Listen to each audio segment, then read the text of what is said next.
I try to focus on financial independence because I don't know if if it's good for someone to retire. Not everyone it's good for, right? Right. You know, Yeah. but I know that I've seen the switch change when someone knows they're financially independent and now they're either, they're either working because they want to or they're Yeah. consulting because they want to. It's not because they have to. So that, switch is a nice thing to kind of witness firsthand with the client for sure.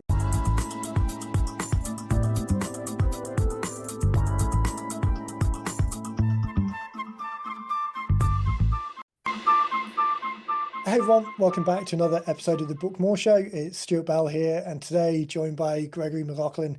Gregory, how are you doing, buddy? I'm doing great. Thanks for having me. Pleasure.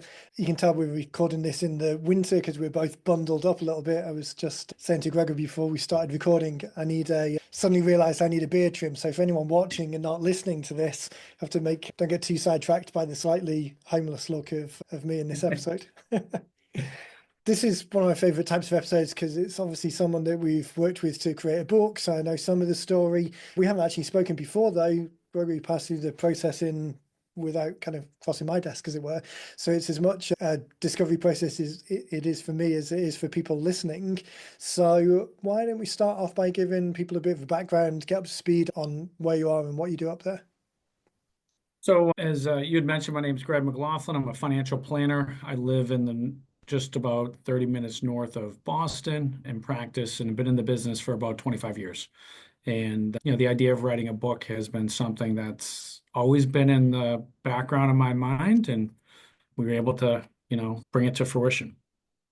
It's such a great opportunity because that idea that people have got something that they want to share in a book is a great way of doing it. But the barriers to doing that, it's always too much time, too much money, a back burner project.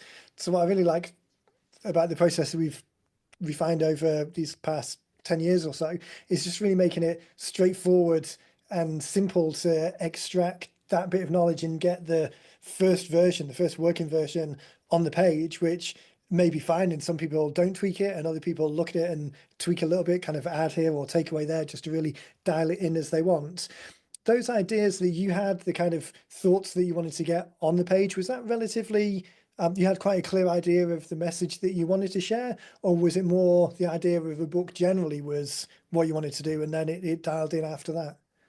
So I think I had in my initial call with one of your team members, I think I've done a lot of presentations, so I had a lot of concepts and ideas so that I wanted to, but I think what was helpful was organizing the chapters and thoughts and saying, hey, this is a good idea and this can be a chapter, and this is a Right. good idea that could be part of a chapter. Perfect. So I think, that was obviously, as you know, the phase one of that process is getting, the organization of, are you going to have 6, 8 chapters, and what are the key ones that have enough meat on the bone, for lack of a better term, right? Yeah. And so I knew I wanted to write a book. I'm a financial planner, so I knew I wanted to do it in that space.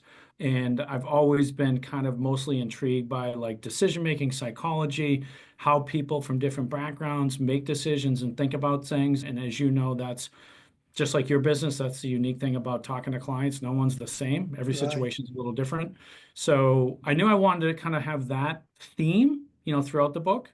But, the process definitely helped me organize those thoughts, That's you know, the and that's the streamline great it. thing. That idea that hey, these books aren't necessarily to we're not that interested in selling them as authors as such. It's not we're not trying to become writers. It's not fiction pieces where the job of work is the book itself.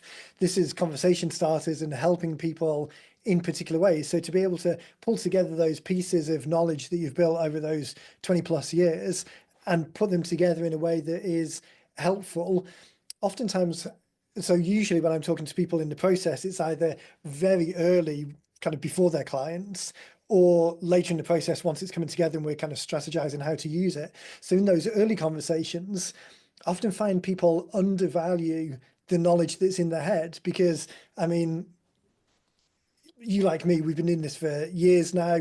The entry level stuff or the basic stuff that just ticks through, all of the processes are refined and it's pretty run of the mill stuff. The beginning part of the journey, what we deal with is the variances and the differences and the more complicated pieces. And I think that does us a disservice because it benchmarks what we think people's questions are at a more complicated level, when 90% of the population out there just have those 101 level questions. They've got those entry level questions.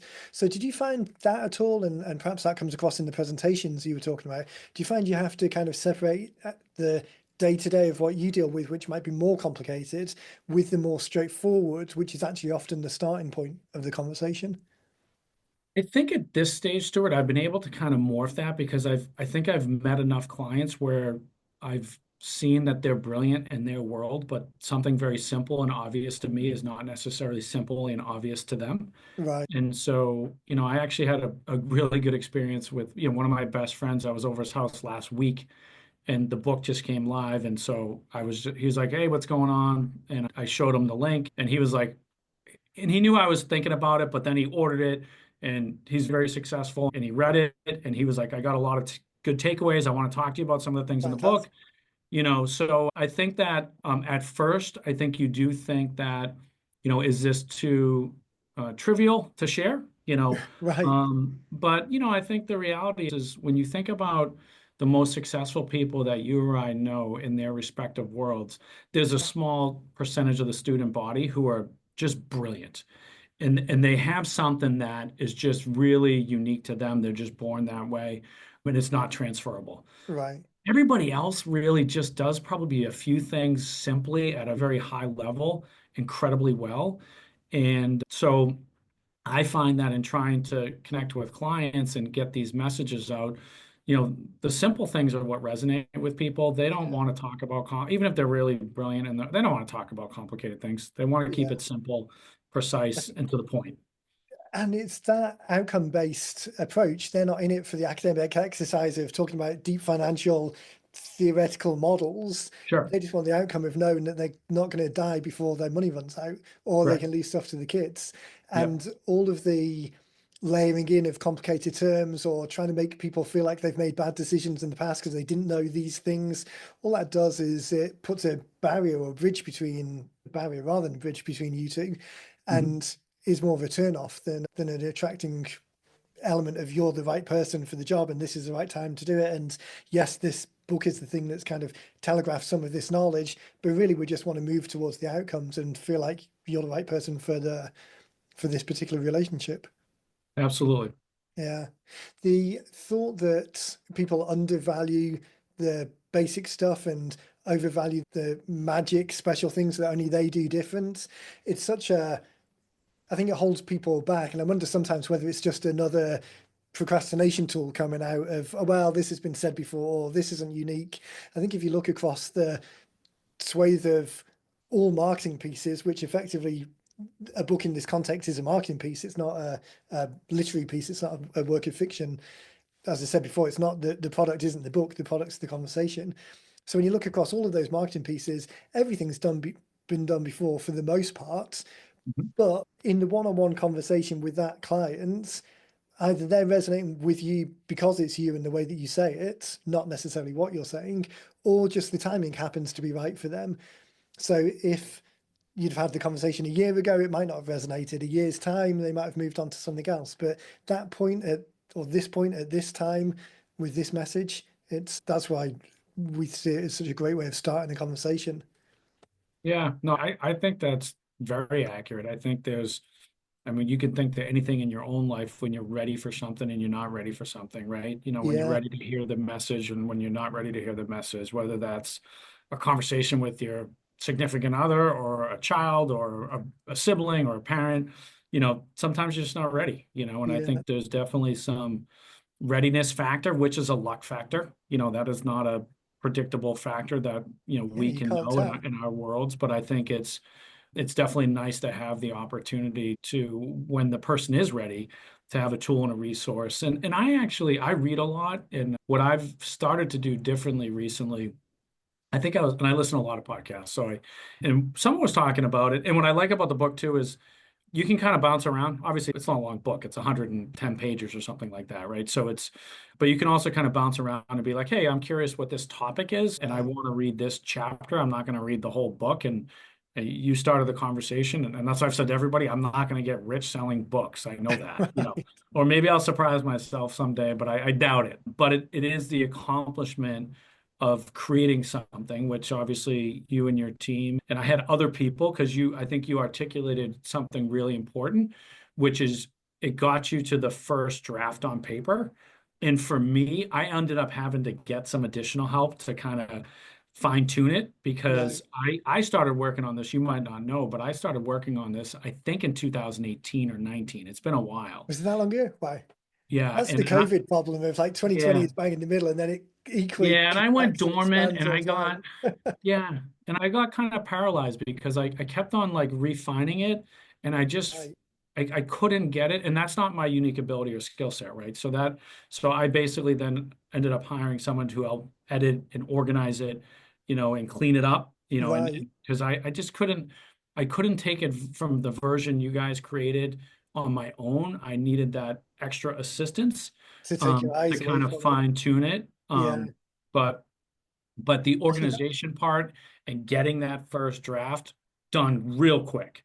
right. Then it was on me to kind of, and I know someone else who used your firm, and they were able to kind of clean it up themselves, but I think they're more of a wordsmith person, and had and writing was more in their And skill sometimes set. people, we tend to see a mix of people who are less concerned about the individual words and more concerned that it just exists and it's out there and then it's straight onto the next part of the process. It's just a link in the chain. And then other people who are closer to the words are more interested. And then of those more interested people, it's like you say, I find it very difficult as well to edit my own stuff. I much prefer to put time and effort into the outline and then get 80% of the way there with the content and then move forward. Because like you, if I try and deal too long in that last 10-15% of really trying to dial it in, it takes forever. And then of Yeah. course the couple of shoes problem of when you're doing it every day and you've got a whole team set up to do it, you never get around to doing your own stuff.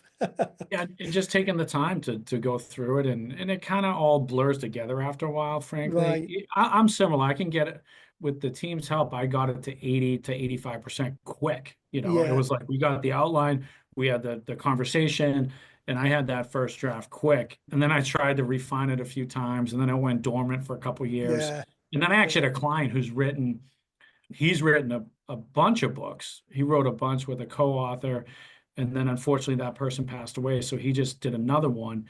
And probably a year ago, we were just on a typical review meeting, and he was like, "Hey, how's the book coming?" Right. I was like, Oh and that yeah. kind of just Forgot gave me about that. that shot of jolt of Yeah. energy to be like, you know what, I gotta get Get it back over the to line. this and finish this, Yeah. and get it It's complete.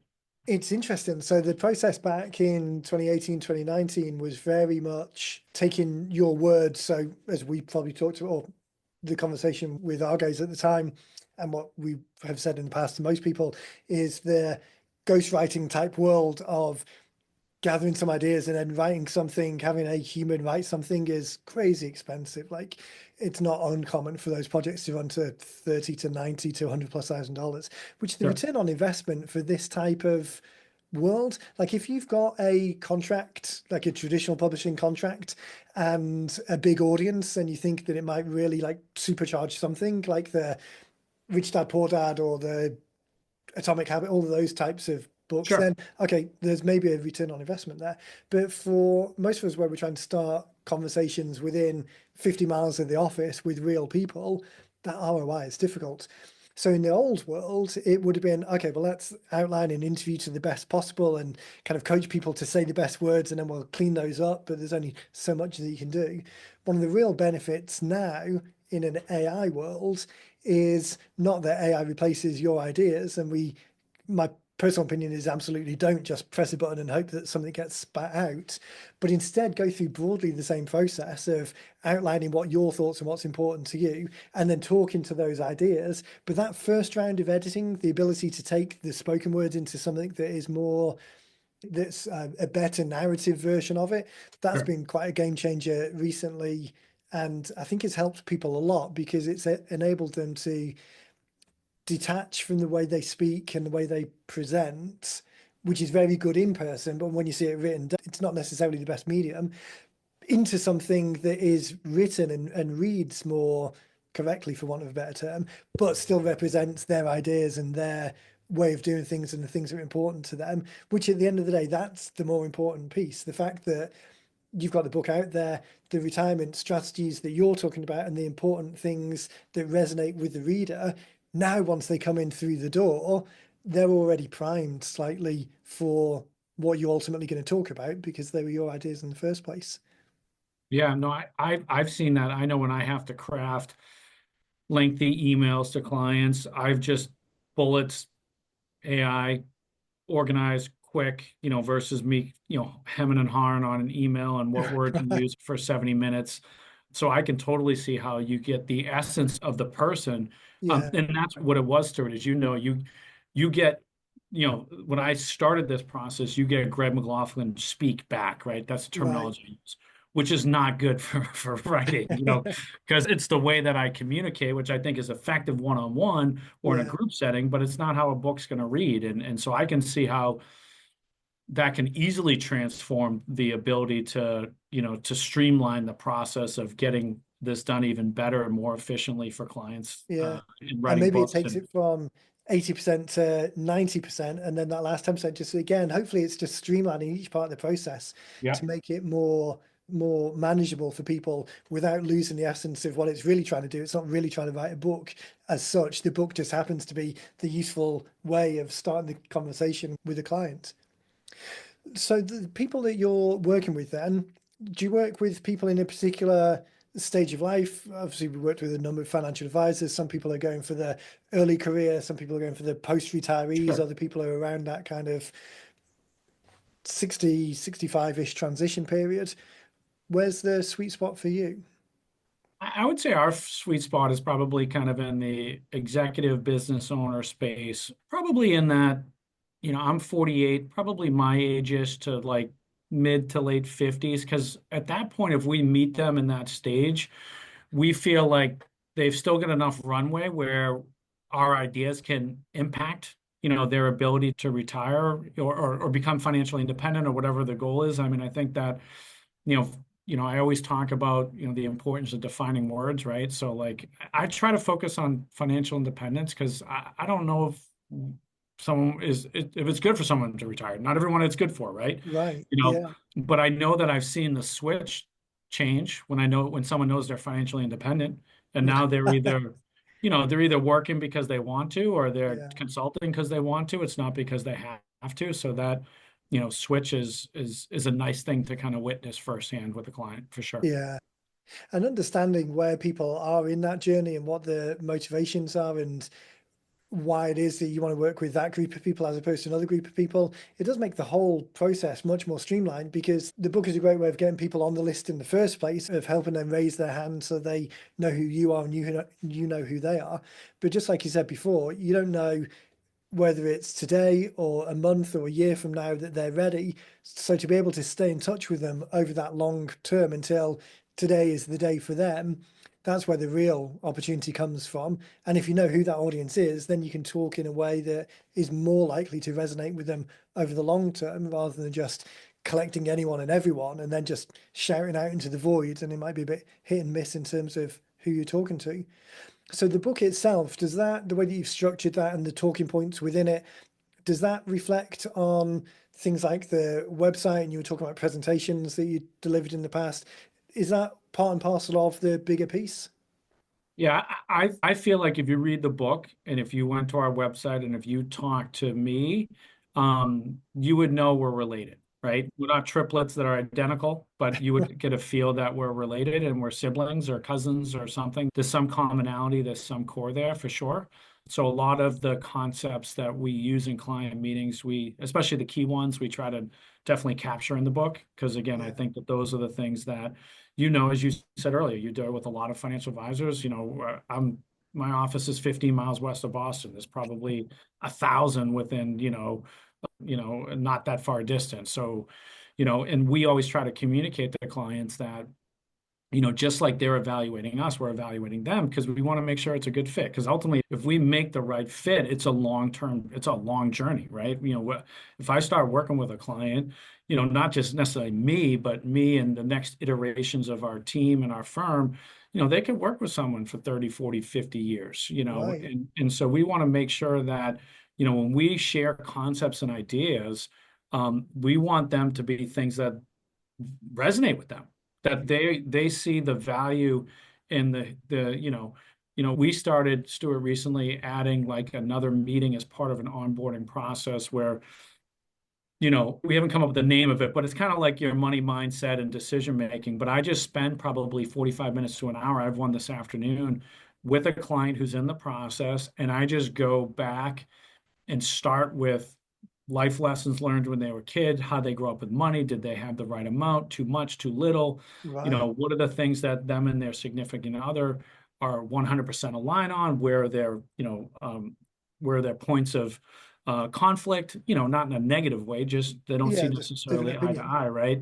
Where are they at presently? What's their focus?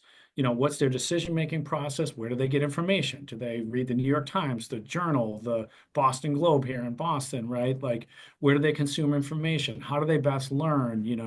So we've now created a whole meeting about really understanding, and I've done about a half dozen of them in the last month or so, and it's been really fascinating because even with some longer term clients, I've learned a couple of things that I didn't know that was really impactful by asking, 20 or 30 questions just to dig a little deeper.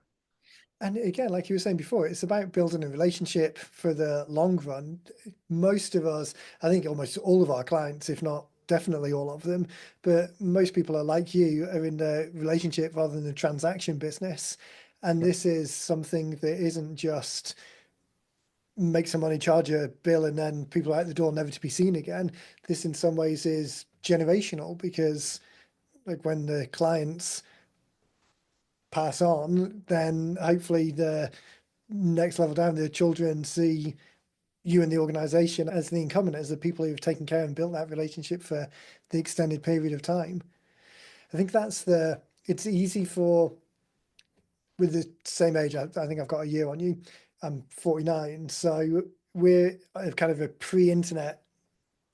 pre-internet cohort where we can remember the speed of transactions increasing Sure. from, I mean, what would it have been before? Like newspaper ads, I guess, newspaper ads, TV commercials, maybe, radio ads, word of mouth, mailing pieces. All Yep. of that is a lot slower than like Facebook ads.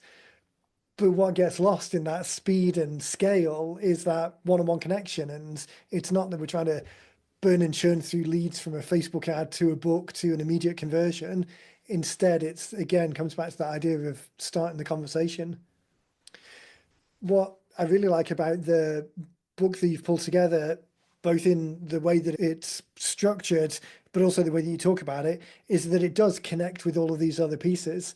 So someone's going to raise their hand to get a copy, either because it's been recommended or referred by someone, so there's a personal connection there, or they might see an ad and resonate with the copy.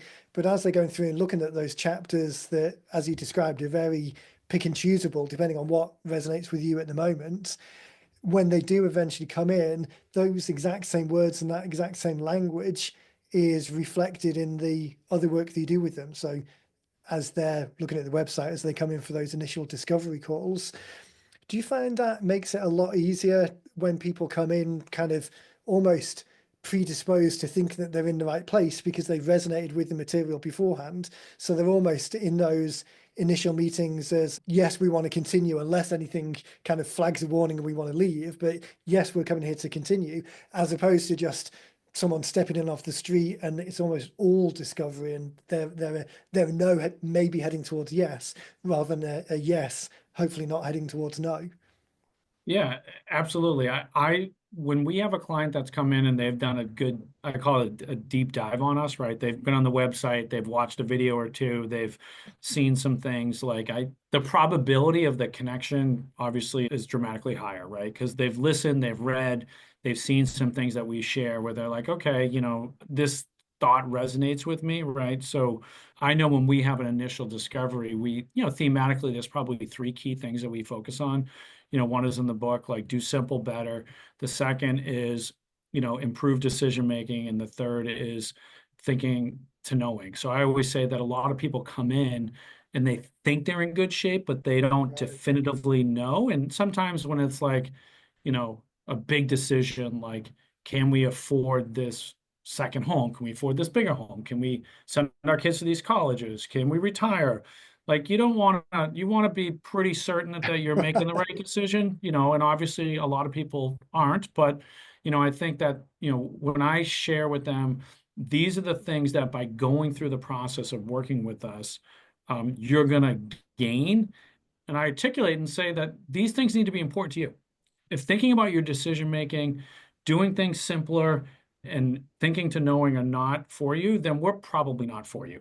If Right. you're focused on getting the highest rate of return, and that's all that you care about, then we're probably not the right fit. Obviously, I want clients to get as high a rate of return as possible, but that's not the goal that resonates with us. The Yeah. goal that resonates with us is giving people just like you and your team, giving them the satisfaction of getting a completed book. We went away skiing during Christmas break, and when I got home, there was a book, and I have a 14-year-old and a 9-year-old, and my kids were pretty excited when they opened up the box, and they were like, and Nice. my daughter was like, "Dad, you wrote a book," and because I didn't really tell them, Yeah.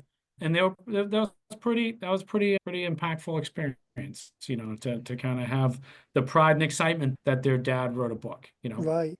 There is something that's non-transient about it. I'd say to people all the time that the same 10,000 or so words that are 15,000 or so words that are on the pages here, if they were in emails or on a website or on a transcript of a YouTube video, I mean, the actual information is exactly the same, but there's something qualitatively different. And I wonder for how many more generations that will be the case as everything gets digitized.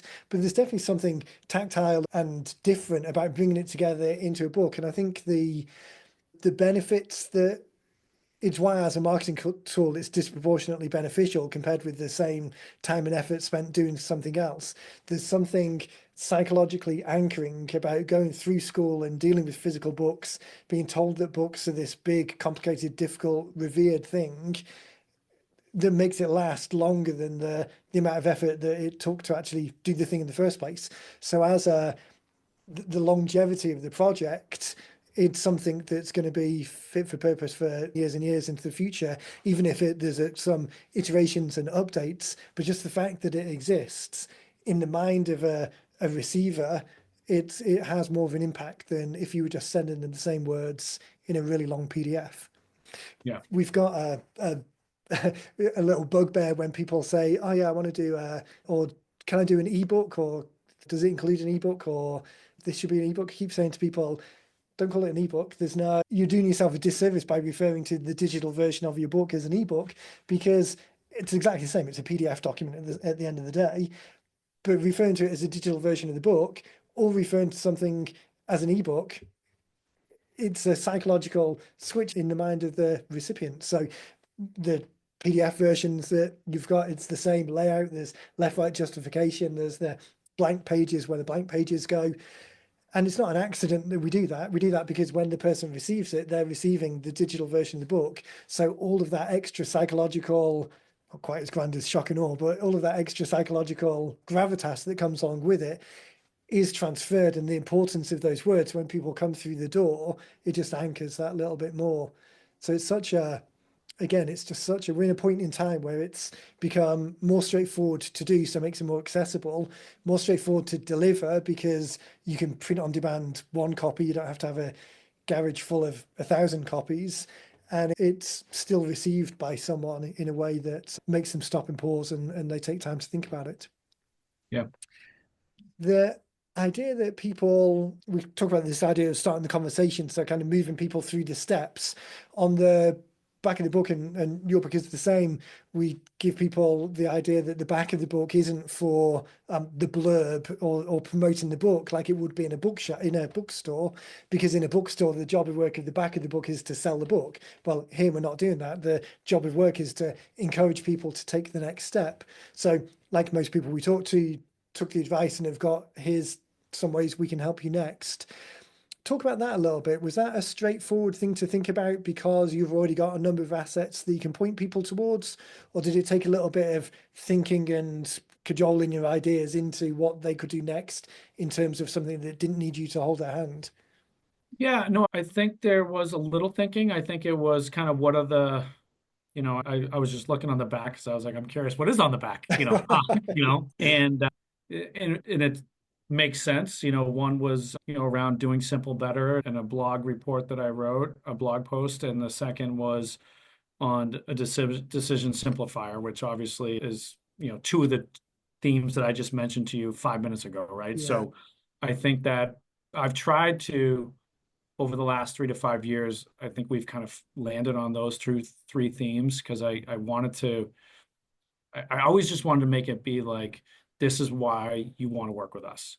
right. And so those are two of the three are from that. So I don't recall, Stuart, because it has been a while as I mentioned in this journey, but it does make sense that two of those most important three themes. But I did have to take some time and think about how I wanted to create the tool and the resource and what were the But key things that I wanted to share for sure.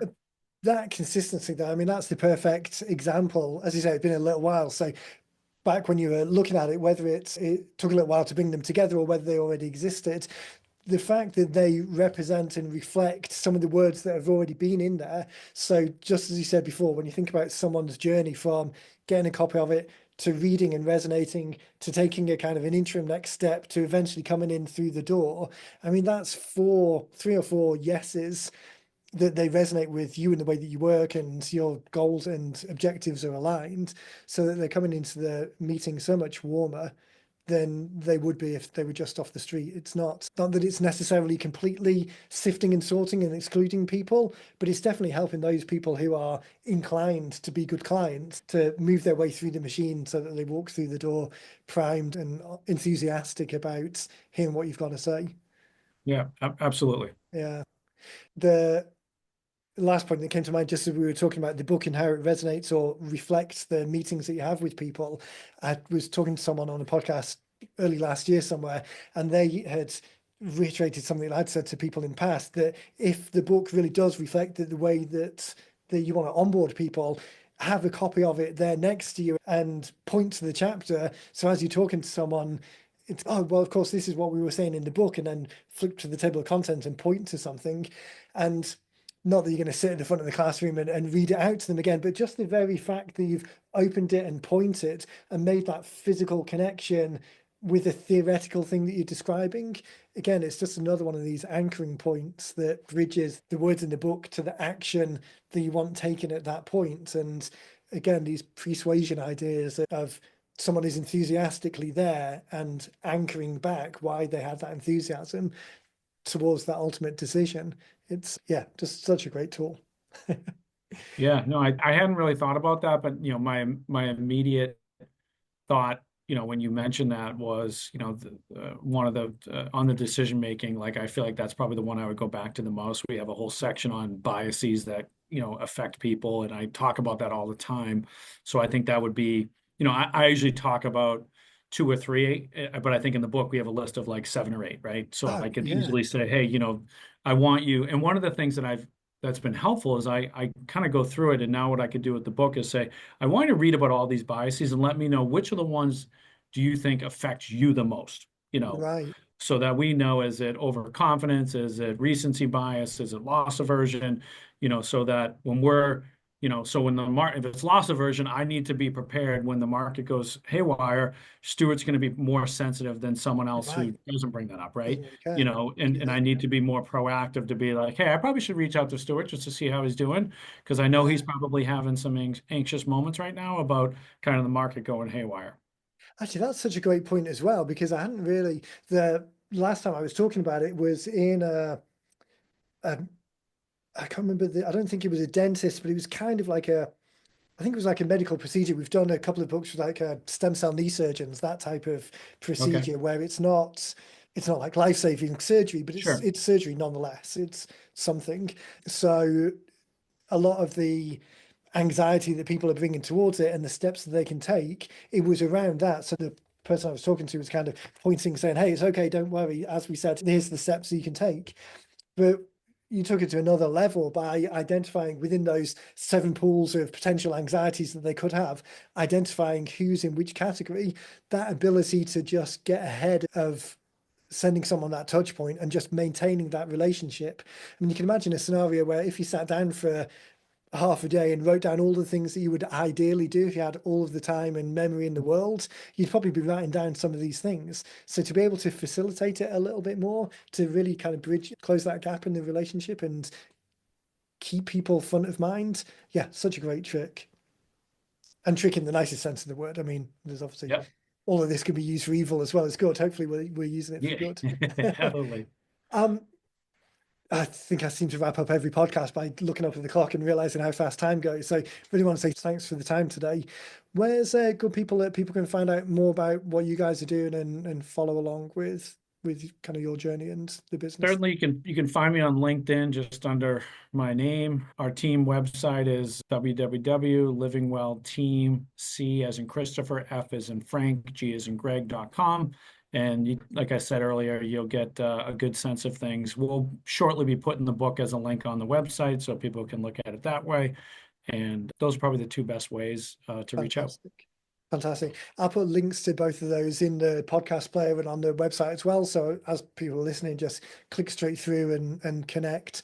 Again, thanks for your time. It'd be really great to, we're at the beginning of 2025 now, really great to check in later in the year and see how things are going and talk about some more strategies and ideas. So it'd be great to have you back if you're up for that. I would love to. Perfect. Well, Greg, thanks for your time. Everyone, Happy New Year. I think we're probably 3 or 4 weeks away from releasing this, so we'll be well into, we might even be a 12th into the year already by the time this goes up. But if you want to follow along, we'll put the links to Greg's stuff in the notes. And then any questions about writing your book, always just reach out to us or head over to 90minutebooks.com and we'll help you from there. So thanks, everyone. Thanks, Greg. And we'll catch you in the next one. Thank you.